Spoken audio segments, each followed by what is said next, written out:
The Duke behind the locked door. The people of Ashbourne had learned not to speak loudly near the west wing. Not because the Duke was sleeping. Because the Duke was listening. For 2 years, Lord Julian Ashbourne had lived behind a locked door. Before his accident, he had been one of the most admired men in Yorkshire, a handsome young duke with a sharp mind, a powerful estate, and a reputation for never losing his temper.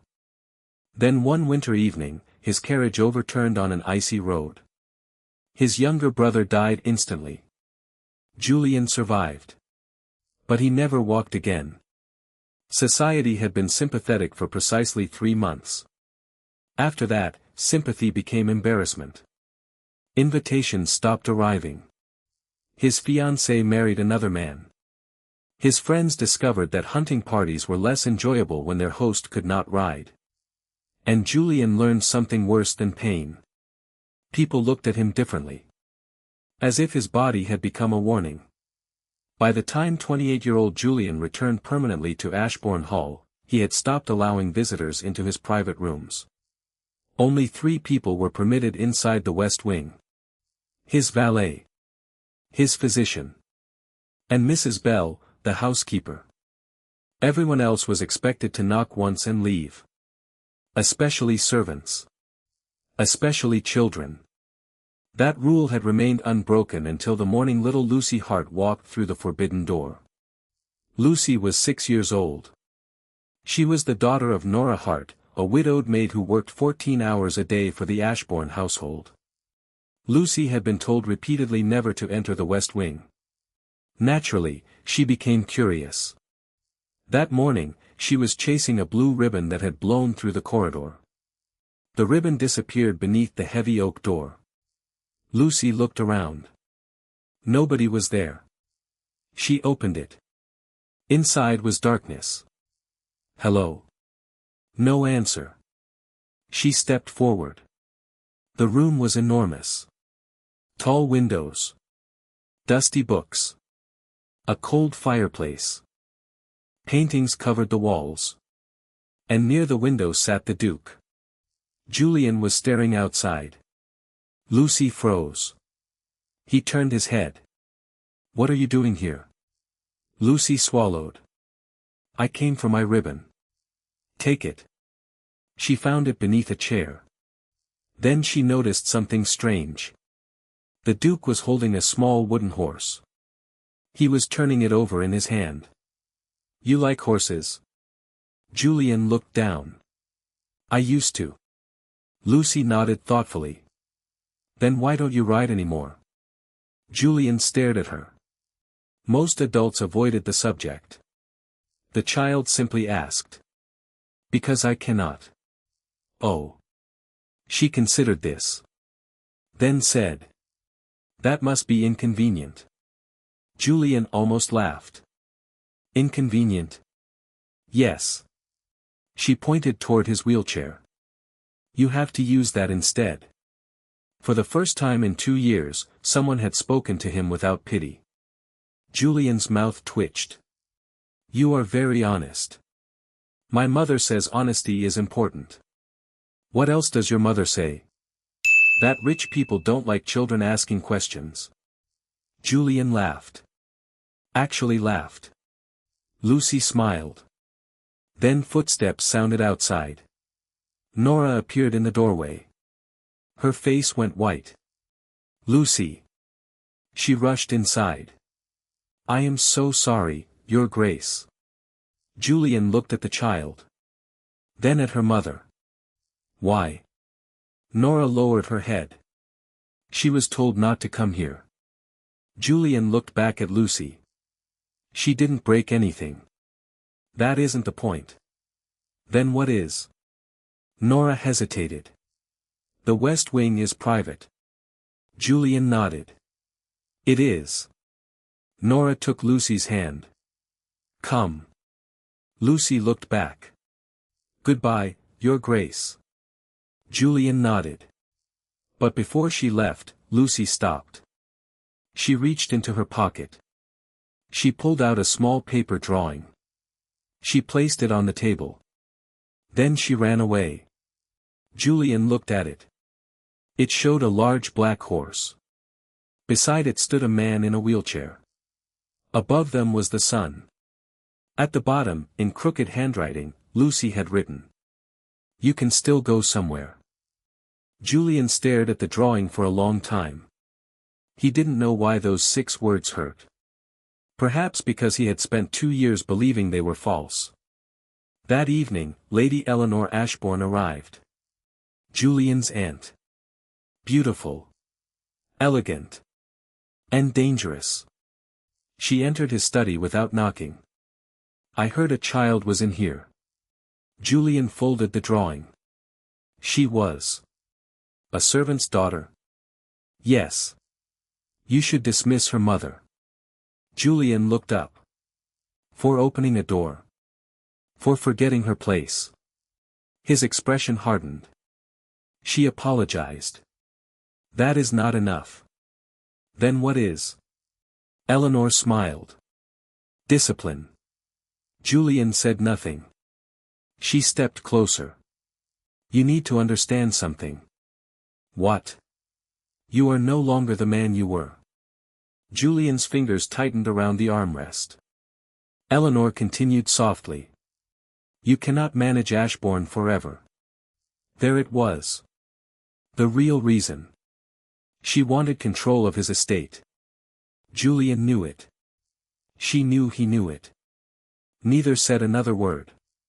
That night, Julian found something beneath the paper drawing Lucy had left. A second sheet. It wasn't hers. It was old. Yellowed. And written in his younger brother's handwriting.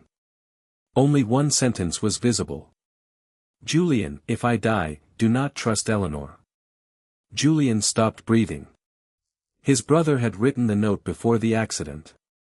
Before his death. And suddenly, 2 years of silence became a question. What if his brother's death had never been an accident? Nora Hart had survived poverty by becoming invisible. She knew how to walk quietly. Speak carefully. Work without complaint. And most importantly, never attract the attention of aristocrats. Her daughter had ruined all 4 rules in one morning. By lunchtime, the entire servants' hall knew Lucy had entered the Duke's private wing. By supper, Lady Eleanor knew. And by midnight, Nora received her dismissal. She stood outside Eleanor's sitting room while the older woman examined her. You have been employed here for 4 years. Yes, my lady. You have served adequately. Thank you. But your daughter is undisciplined. Nora remained silent. Eleanor placed a purse on the table. 3 weeks' wages. Nora stared at it. I cannot leave. Everyone can leave. My daughter has nowhere else to go. Eleanor's smile was cold. That is unfortunate. Nora picked up the purse. Then put it back. I will work. Eleanor raised an eyebrow. You misunderstand. No, my lady. Nora's voice remained calm. I understand perfectly. For the first time, Eleanor looked angry. You are refusing. I am asking for mercy. There is no mercy in employment. Nora lowered her head. Then I will go. She turned. Wait. Eleanor's voice stopped her. There is one condition. Nora looked back. You will tell the Duke that Lucy entered his room because you encouraged her. Nora stared. No. Eleanor smiled. Then you will leave tonight. Nora's hands trembled. But she refused. That evening, Julian summoned her. She entered his library. You were dismissed. Yes, Your Grace. Why? My daughter. That is not a reason. Nora hesitated. She angered Lady Eleanor. Julian looked toward the window. I see. He knew Eleanor. He knew exactly what she was capable of. Did Lucy steal anything? No. Break anything? No. Insult anyone? Nora almost smiled. No. Then she has done less damage than most guests. Nora looked up. Julian's expression softened. Stay. She blinked. Your Grace. Your position remains. But Lady Eleanor. She does not employ you. Nora lowered her eyes. Thank you. As she turned, Julian noticed her hand. It was bleeding. You are injured. Nothing. Let me see. She hesitated. Then held out her hand. A deep cut crossed her palm. Julian frowned. Who did this? A broken glass. Who ordered you to clean it? No one. That is not what I asked. Nora said nothing. Julian understood. Eleanor had made her clean a shattered vase without gloves. His voice became cold. Leave. Nora looked startled. Your Grace. Go to the physician. I cannot afford. I did not ask whether you could afford it. She stared at him. Then left. Julian watched the door close. He wondered why he cared. He had spent years avoiding everyone.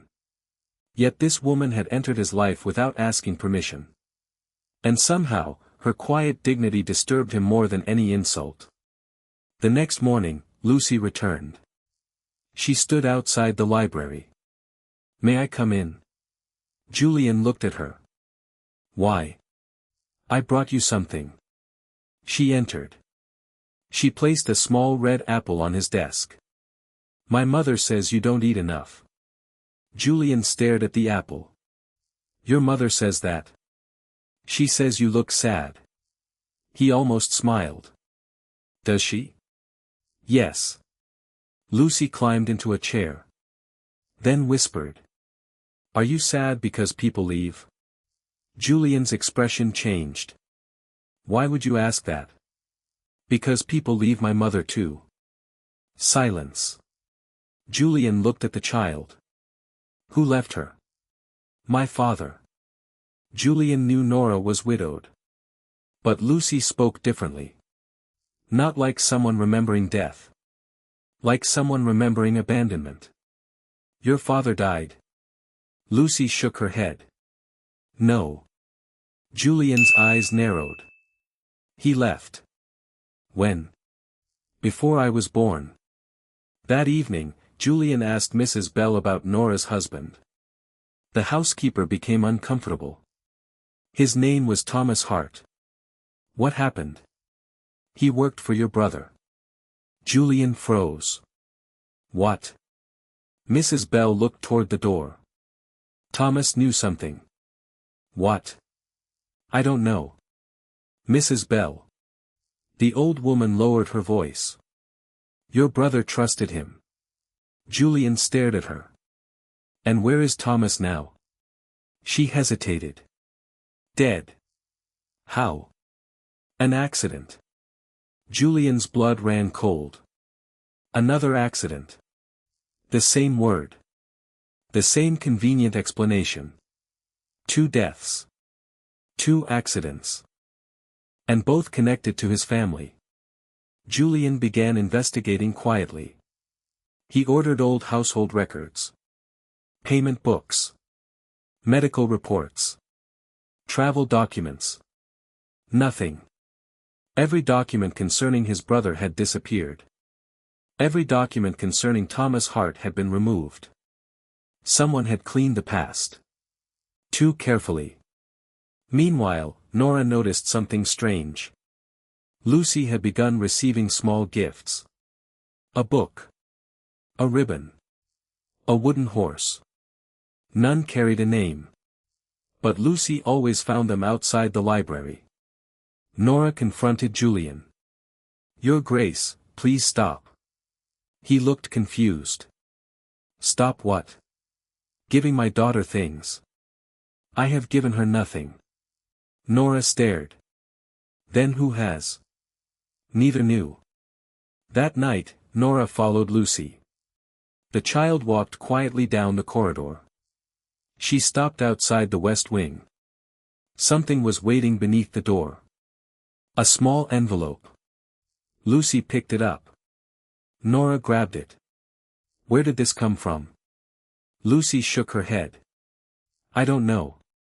The envelope contained one line. Your husband did not die by accident. Nora's face went white. Julian was called immediately. He read the message. Then looked at Nora. Did you know? No. You're certain? I swear. Julian believed her. Then another sound came from the corridor. Footsteps. They opened the door. Nobody. Only a wet footprint on the marble floor. Julian followed it. It ended at the old servant's staircase. The staircase had been locked for years. He ordered it opened. Inside was dust. Cobwebs. Broken furniture. And a wall covered with old portraits. One portrait had been removed. Behind it was a small opening. Inside lay a leather journal. Julian opened it.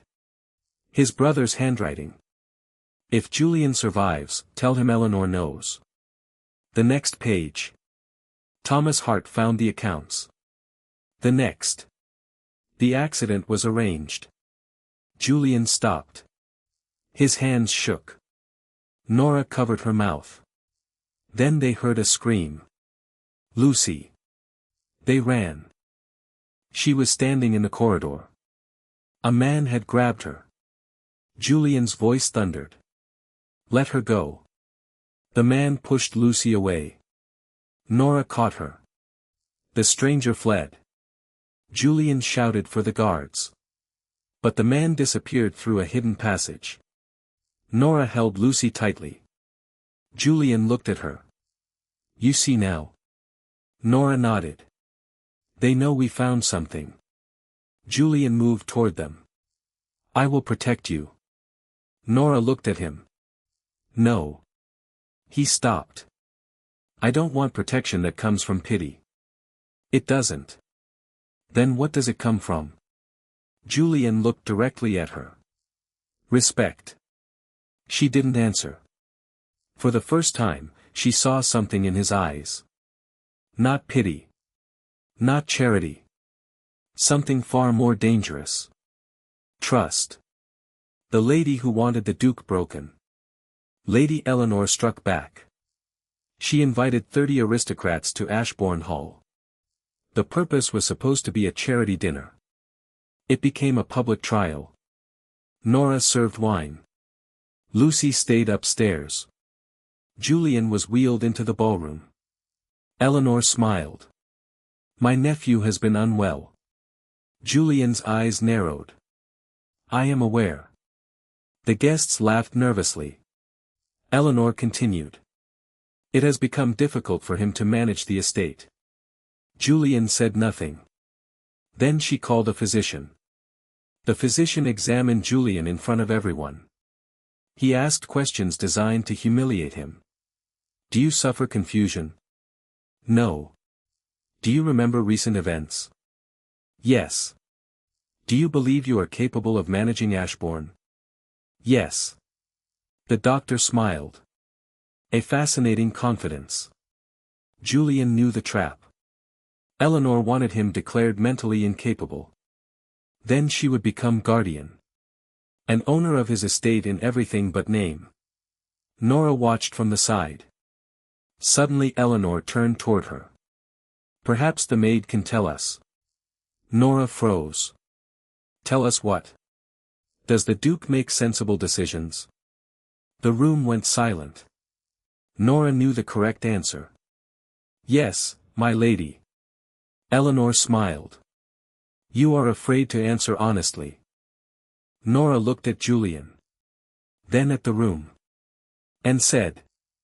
He is the most sensible man in this house. Silence. Someone laughed. Eleanor's face hardened. You are a servant. Yes. And yet you challenge me? No. Nora looked directly at her. I answered your question. Julian's eyes softened. Eleanor dismissed her. But the damage was done. That night, Nora was attacked in the servants' corridor. A heavy vase was thrown. She narrowly escaped. When Julian learned what happened, he ordered the entire estate locked down. Eleanor protested. "You are becoming irrational." Julian looked at her. "No." His voice was calm. "I am becoming careful." Then he revealed the journal. Eleanor's expression changed. For the first time, fear appeared in her eyes. "You found it." Julian smiled. "Yes." Eleanor whispered. "Then you should have burned it." "Why?" "Because the truth destroys everyone." Julian stared at her. "What did you do to my brother?" Eleanor said nothing. "What did you do to Thomas Hart?" Still nothing. Then she smiled. "You think I am your enemy?" Julian frowned. "I am not." She walked closer. "I am protecting you from the man who actually caused the accident." Julian froze. "Who?" Eleanor whispered one name. "Your father." Julian refused to believe her. His father had been dead for 11 years. A respected duke. A beloved public figure. Eleanor claimed he had ordered the deaths of Julian's brother and Thomas Hart because both men had discovered illegal dealings connected to the estate. But Julian knew Eleanor lied. Or did she? The uncertainty was torture. He asked Nora to help him search the old family archives. Together, they discovered a hidden account. Money had been transferred every month to a London company. The company was owned by Julian's father. But the payments continued after his death. Someone was using his name. Someone alive. Then Lucy found something. A child's drawing. She had drawn a man standing beside a black carriage. Nora asked. "Who is that?" Lucy pointed. "The man who comes at night." Julian stared at the picture. "Have you seen him?" Lucy nodded. "He talks to Aunt Eleanor." Julian's blood froze. That night, he waited. At midnight, a carriage arrived. A man entered through the servants' gate. Julian recognized him. His father's former secretary. Mr. Silas Grant. The man officially died 7 years ago. Julian followed him. Grant entered Eleanor's room. Their conversation was clear. "The Duke has found the journal. Then we accelerate the legal proceedings." "And the maid?" "She must disappear." Julian's face hardened. He returned to Nora. "We leave tonight." She shook her head. "No." "Why?" "Because running makes us guilty." Julian stared. She continued. "Your brother died because people were afraid to speak." She took his hand. "I'm not going to be afraid." That was the moment Julian realized he loved her. Not because she was beautiful. Not because she cared for him. Because she had courage he had lost. He wanted to tell her. But before he could, the house alarm rang. Lucy was missing. They found Lucy in the old greenhouse. She was locked inside. The windows were broken. A note was pinned to the door. "Bring the journal to the chapel." Alone. Nora wanted to go. Julian refused. "I will go." "You cannot." He looked at her. "I can." "You're in a wheelchair." "I know." "That man wants you dead." "I know that too." "Then why?" Julian looked at her. "Because I am tired of watching people I love pay for my family's sins." Nora froze. He had said it. Not directly. But enough. "I love you," he whispered. Nora's eyes filled with tears. "You should not." "I know." "You are a duke." "I know." "I am a maid." I know. My daughter is already more family to me than most people carrying my surname. Nora couldn't speak. Then Julian left. At the chapel, Grant waited. He demanded the journal. Julian handed it over. Grant smiled. You were always weaker than your brother. Julian looked at him. No. Grant raised his pistol. I was wrong. Then the chapel doors opened. Nora stood there. Behind her were the magistrate and 6 constables. Grant turned. Julian smiled. The journal you have is a copy. Grant's face collapsed. Nora had secretly taken the original to London. Grant was arrested. But Eleanor escaped. She fled toward Ashbourne Hall. And she took the final document with her. The original confession. Ashbourne Hall burned before midnight. Eleanor had set fire to the archives. Thousands of records disappeared. Julian watched from the courtyard. Nora stood beside him. Everything is gone. No. He looked at her. Not everything. She understood. The confession. Eleanor had taken it. They entered the burning house. Smoke filled the corridors. Nora found Eleanor in the library. She was holding the confession. You don't understand, Eleanor said. You killed them. I saved this family. You destroyed it. Eleanor laughed bitterly. Your father was a monster. Then why protect him? Because I loved him. Julian froze. Eleanor confessed.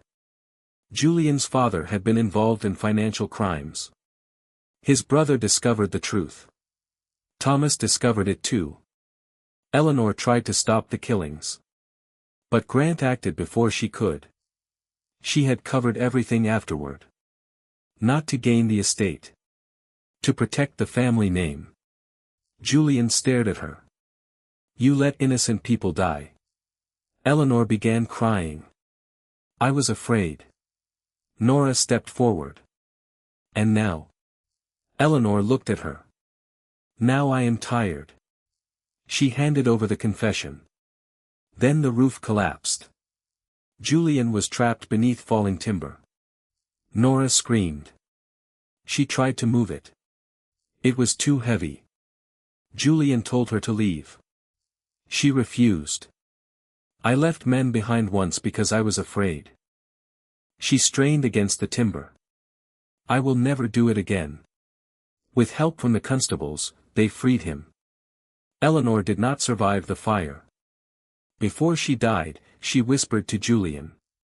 Do not become your father. He never forgot those words. The trial lasted months. Julian's father's crimes were exposed. Grant was imprisoned.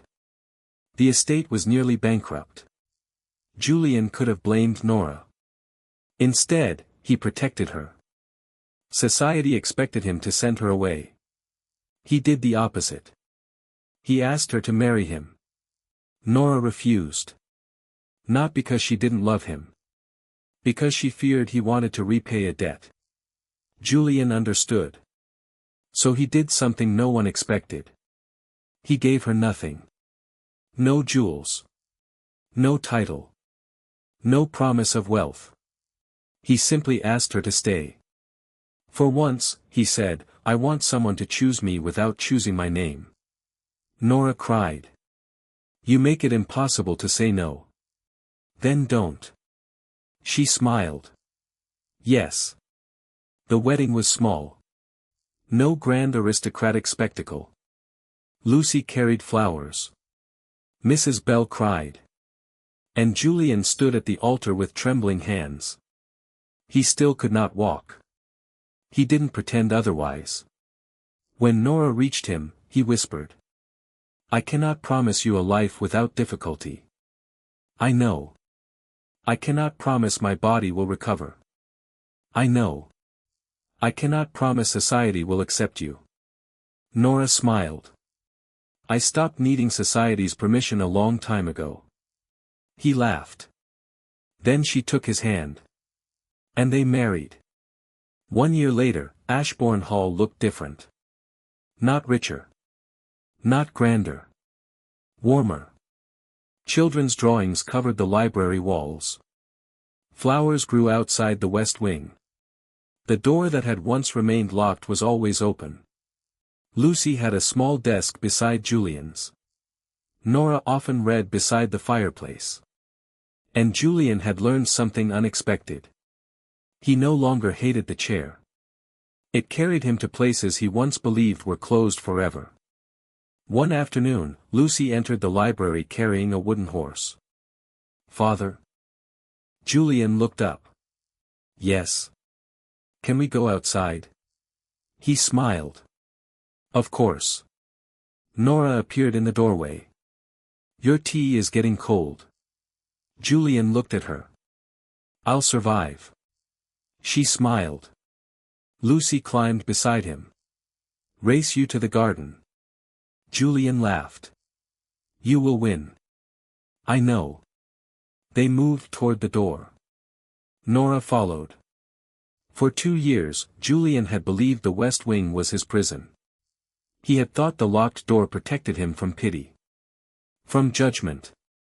From disappointment. But the truth was different. The door had never protected him. It had only kept love outside. And the first person brave enough to open it had been a 6-year-old girl chasing a blue ribbon. A poor maid had followed her. And somehow, between a child's questions, a woman's courage, and a man's decision to trust again, an entire life had changed. Julian looked at Nora. "I was once afraid that everyone would leave." She squeezed his hand. "I didn't." "No." He smiled. "You didn't." Outside, Lucy's laughter echoed through the garden. The same house that had once been filled with silence was now filled with life. And perhaps that was the greatest victory of all. Not the trial. Not the inheritance. Not the exposure of the conspiracy. But the simple fact that the Duke who had once hidden behind a locked door no longer needed one. Because someone had finally taught him that being loved did not require being perfect. And sometimes the person society considers the least important can become the one person capable of changing everything. If you enjoyed this emotional Victorian romance filled with a lonely duke, a brave maid, hidden secrets, betrayal, forbidden love, and unexpected twists, don't forget to subscribe to the channel for more original historical romance audiobooks. And tell me in the comments. If you were Nora, would you have stayed with the Duke after discovering his family's dark secret, or would you have walked away? Your answer could inspire the next story. Thank you for listening, and I'll see you in the next historical romance.